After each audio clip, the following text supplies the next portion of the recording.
So just to recap, we'll just go over it quickly what we did again. So we declared a pointer value test, right, of a type int. Then we said int number points to 20. So we declared a pointer value test, then we initialized number to point to 20. So we now have a number variable pointing to the value 20. Then we're saying, okay, we'll test just the value test, points to the memory location at number.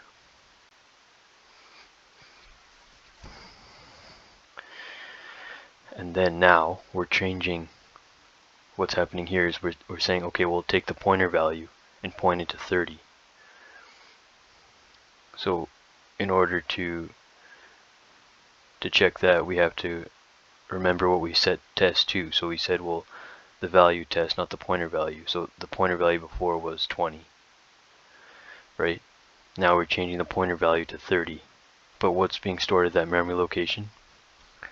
What's being stored at the memory location at pointer test is the address of number, because before we said test points to the address of number. So now we have number points to 30, and if we check our external, did it already print out? Yeah, it did. So okay, so we have, if you check your output, you can't see this, I think, so we'll have, you should have 30, so 20, 20, some memory location, some memory location, and on the next line you should have 30, 30, some memory location, and some memory location. So the memory location should basically be the same all the way through, right? So for the last printf statement, %d, %t, %p, %p, this line here, 11, we have number.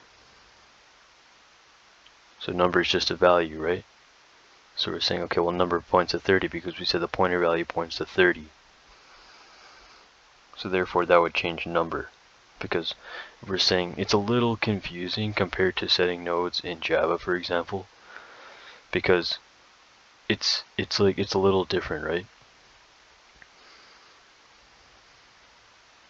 It's similar, but it's different. So we have the pointer value, we have the pointer value test pointing to 30, right? So what was test pointing to?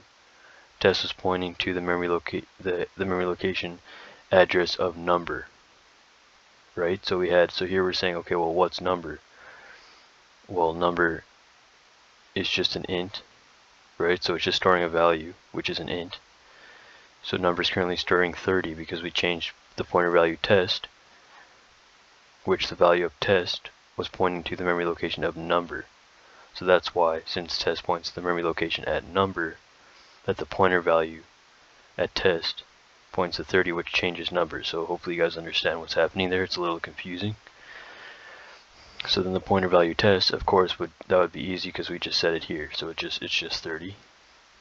And well, what's test? So we just said what this was. We just said what this was. So we said what number was, what pointer value test is. Now we're just checking what test is without the pointer value, right? So what is test? Well, we said test points to the address of number, right? So test points to the address of number. So test would be a memory location because we said test points to the address of number. So it's holding an address. It's holding a memory location or an address. So that's the address. Then we're saying, okay, well, we know that. Now tell us for %p, the last one, tell us what the address of test is. Well, that should be the same thing as test, right? So we're saying, okay, well, the address of test itself is pointing to the address of number, so the address of test should be the same as test, right? Because that's just generally the same. Like, for example, in Java it's the same thing. So it's like, okay, well, if you have a variable pointing to something, and you have a variable pointing to something, correct? Then you're saying, okay, well, what's the address of that variable? Well, it's whatever the variable is pointing to. So if test is pointing to number, the address of number. So if the value of test is pointing to the address of number, then the address of test should point to the address of number. So it's just the same thing. It's just the same thing, right? We have test. We're asking, okay, well, we're saying, okay, well, test points to the address of number right there. Then we're saying, okay, well, what's the address of test? Well, if the value of test is pointing to the address of number, then the address of or memory location of test should be the same as what its value is pointing to, which is the memory location of number as well. So it's just something you have to memorize, something you have to practice, something you just have to know. So if a variable without its pointer is pointing to a memory location or an address, then that variable's address should be the same as the address that it's pointing to. So you just have to know, you just have to memorize that, and it'll be good to go. So let's just change a few more things.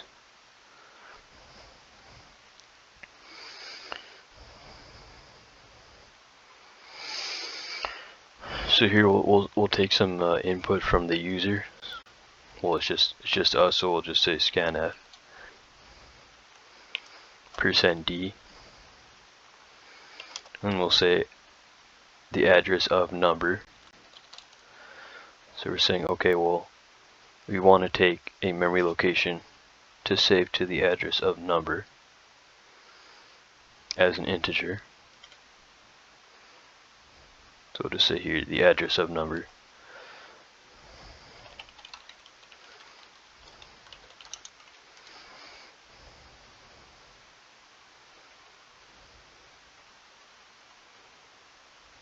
So this one's a little different, so we'll just type it out again. So we'll say printf %d, comma %d,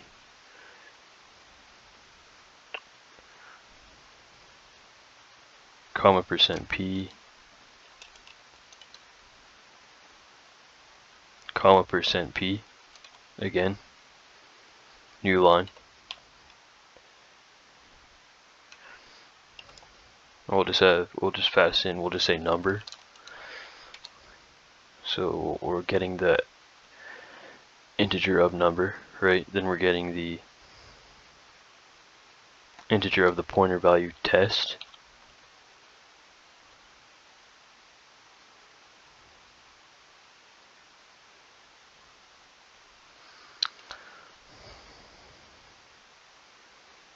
So number, the pointer value test, then we'll say the pointer value of the address of number.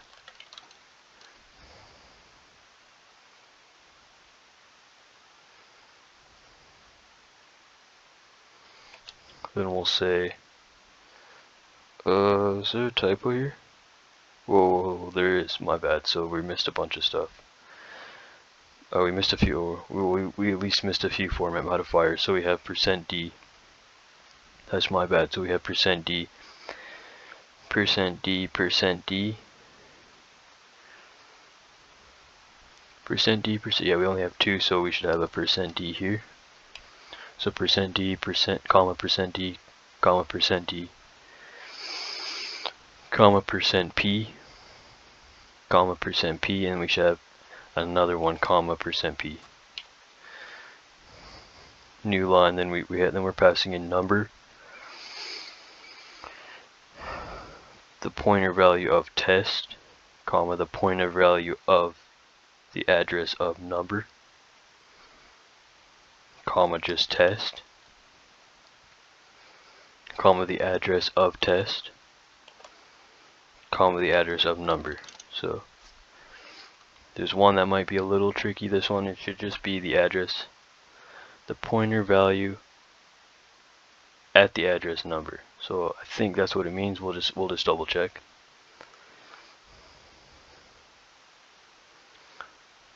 So there's some comments of it. There's some comments for this too.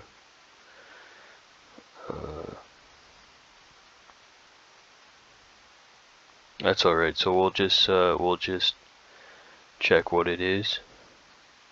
So this video is getting to be about over half an hour now, so we might just we'll just finish this first. So let's just see. We can always work in the next examples in the next video, so don't worry about that. So we'll just move our breakpoint down here. We will stop. Okay, it's already stopped. I'll hit Control S to save it, or you can save it if you're on a Mac. I've never had a Mac except for in school, so it's just was it Option S? I can't remember. So you can just save all, and then we'll just click the debug icon.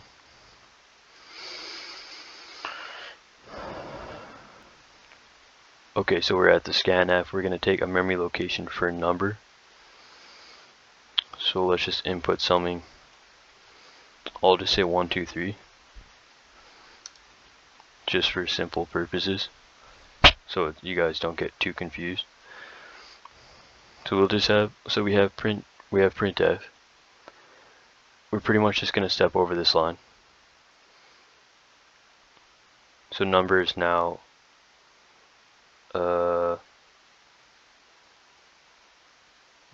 we wanted something for the address of number, so don't worry about that at this second.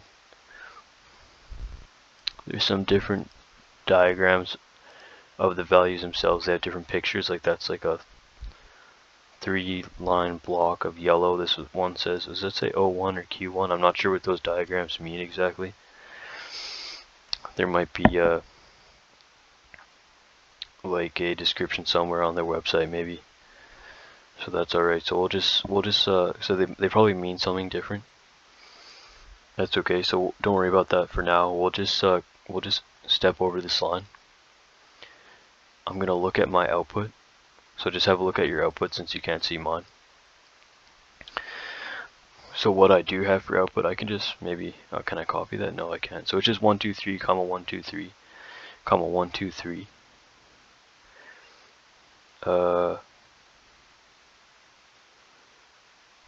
It looks like it could be the same memory location, so let's just have a look. So what are we looking at? So we have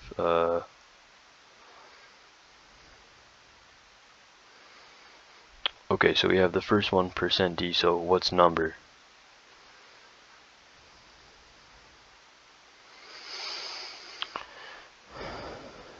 So number. Oh, you know what? This threw me off for a sec. So it's actually just a normal scanf. So this is just, we're just taking, this can be a little confusing actually. So because the scanf has to take the ampersand sign to save to the memory location of number, it's not really changing the memory location itself. So be wary of that, like don't get confused. For a scanf, you always have to put that ampersand symbol, maybe not for strings, but if you're, just remember a scanf is just going to change the value, not the memory location itself. So we change the value of number to 123, right? And we're saying, okay, well, what's the pointer value of test? Well, we had, so in the last statement we changed number to be 20. Sorry, we changed number to be 123. So the pointer value of test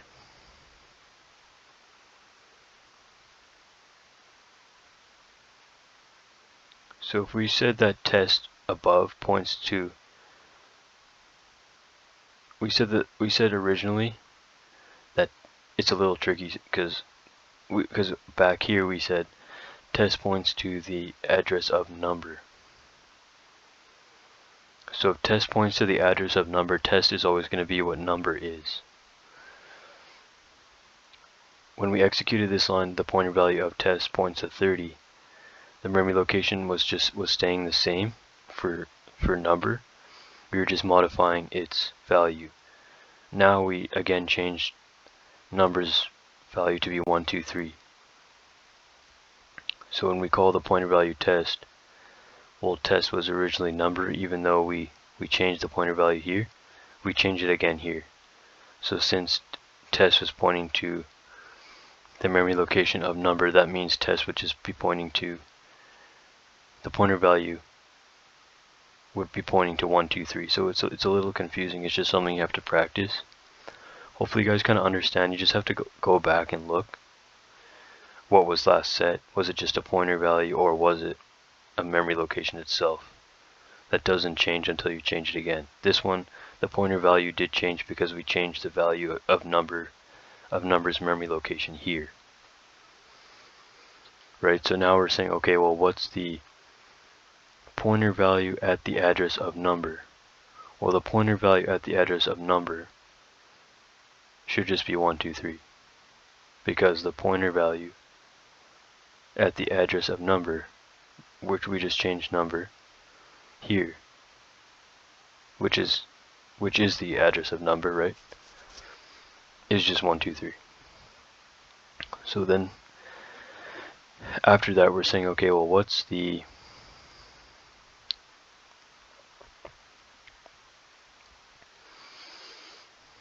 pointer value of test?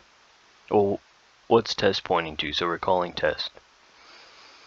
You can call it with a %p or a %d, I believe.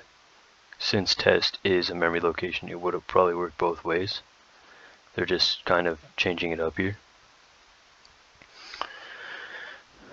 So test was set here to point to the memory location of number. So whatever number's memory location is should be the same. So test's value should be the same as number's memory location, right? You guys understand? Hopefully you guys understand. It's there, right? It's not too hard. It's just something you just have to practice. So test is pointing to number's memory location because that's what we set here. So that hasn't changed yet. We haven't set test to point to another memory location yet. So therefore, the value of test, and the value of the memory location or the address of number should be the same. And finally, the address of test should be the same as test. So if you check your output, they should be the same. The values might be slightly different. That could just be trailing zeros or something that it took off at one point and added to another. So they should be the same pretty much. All the numbers are the same except for that last digit for the memory location of test.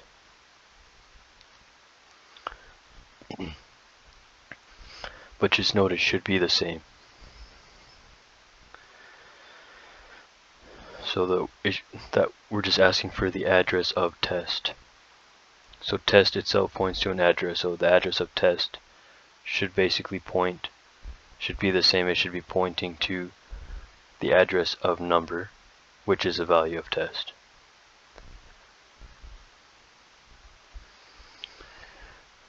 So I hope that helps. If you want to see more programming videos, you can subscribe to the channel if you want.